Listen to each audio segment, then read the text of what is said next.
ها هو الطفل وسيم اللي قالوا انه في غيبوبه وعنده ارتجاج في مطار بوسطن ومتجه لمشاهده مباراه الجزائر ضد سويسرا. معناتها اكاذيب كبرى من حفيظ دراجي الاعلام الجزائري والنظام الجزائري مجتمعا، بل انه الشرطه الامريكيه كذبت وجود اي اعتقالات، وتقرير اللي تشوفوا فيه من قناه بوسطن 25 لم يذكر لا المغرب لا المغاربه، قال أن القضية حدثت في فان زون.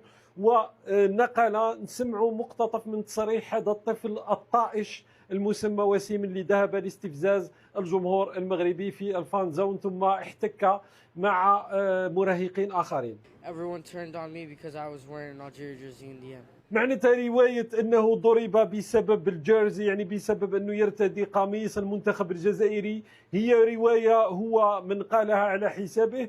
والرواية تسقط لأنه صور أصلا وهو يقول بأنه سأشجع المنتخب المغربي ولم يتعرض له أحد وكان يرتدي قميص المنتخب الجزائري.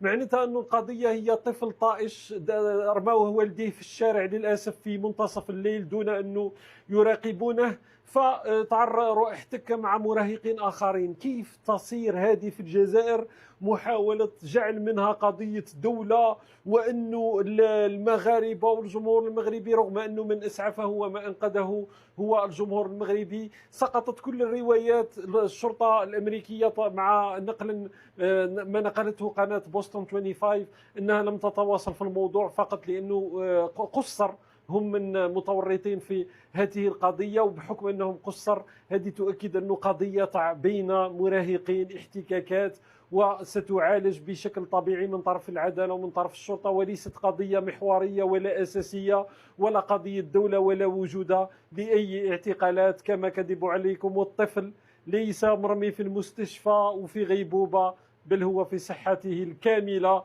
وأحسن من ملايين الأطفال في الجزائر اللي يعانون من ظروف كارثية، ونشوفوا حتى بنيته البدنية. على كل حال والله المستعان دائما.